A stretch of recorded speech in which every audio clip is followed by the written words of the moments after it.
Hello students. तो आज का हमारा जो टॉपिक है इसमें आज हम ये सीखेंगे कि अगर आपको कोई वाटर सैंपल दिया गया है और उसमें ये भी पता है कि इसमें कितना जो हार्डनेस कॉजिंग सॉल्ट्स है उसका अमाउंट कितना है, उसकी वजह से उस वाटर सैंपल में हार्डनेस कितनी हुई है। ठीक है, तो हम क्वेश्चन को पढ़ते हैं कि अ water sample contain 272 milligram of calcium sulphate पर लीटर। तो यहाँ पर हमको हार्डनेस को कैलकुलेट करना है कैल्शियम कार्बोनेट के इक्विवेलेंट। ठीक है, एक मिनट करो। ठीक है, तो यहाँ पर हमें जो गिवन अमाउंट दिया है कैल्शियम सल्फेट का 272 मिलीग्राम पर लीटर।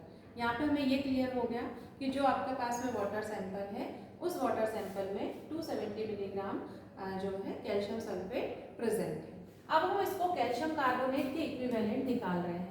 तो आप लोगों के मन में ये क्वेश्चन आ रहा होगा कि ये कैल्शियम कार्बोनेट के इक्विवेलेंट ही क्यों निकाला जाता है। तो इसके पीछे दो कारण हैं। पहला कारण ये है कि फर्स्ट कैल्शियम कार्बोनेट जो है वो वाटर में इनसॉल्युबल होता है। दूसरा रीजन अगर हम बताएं तो कैल्शियम कार्बोनेट जो है इसका मोलर मास 100 होता है, तो ये कैलकुलेशन में इजी होता है।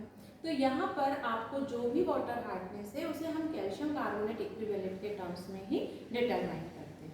प्रोसेस में जब हम और आगे जाते हैं तो हम इस तरह से एक टेबल बनाएंगे जिसमें हम उसका मल्टीप्लिकेशन फैक्टर निकालेंगे। तो मल्टीप्लिकेशन फैक्टर निकालने के लिए जो हमको ज़रूरत है उसके बारे में अगर हम बात करें, सॉल्ट आपको गिवन है, अमाउंट उसका गिवन है। अब हम उस सॉल्ट का मोलर मास निकालेंगे। मोलर मास आपको पता होना चाहिए। फिर हम उसका एन फैक्टर निकालेंगे।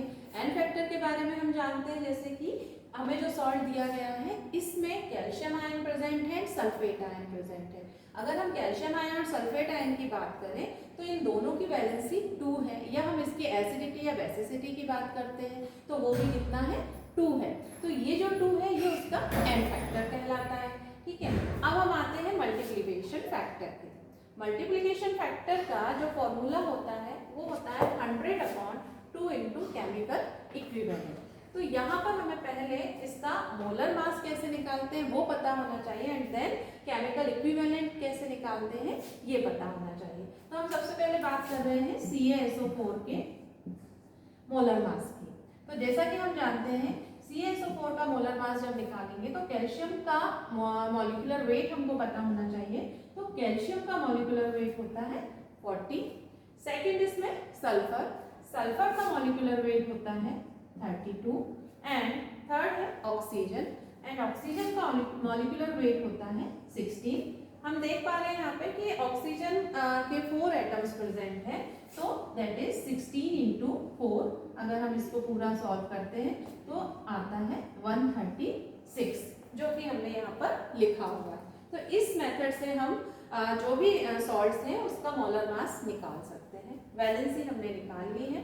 अब मैं बात करती हूँ किसकी, केमिकल इक्विवेलेंट वेट की। तो केमिकल इक्विवेलेंट वेट क्या है, केमिकल इक्विवेलेंट वेट को हमें निकालने के लिए क्या करना होगा, उसको जो मोलर मास आया है उस मोलर मास को उसके एन फैक्टर से डिवाइड करना है। जब हम उसके मोलर मास को एन फैक्टर से डिवाइड करेंगे, यहाँ पे हमारा जो सॉल्ट है उसका एन फैक्टर 2 है, तो हम उसको 136/2 कर देंगे। अब मैं फिर से यहाँ पर पहुँचती हूँ, multiplication factor is equal to 100/2 into chemical equivalent wait.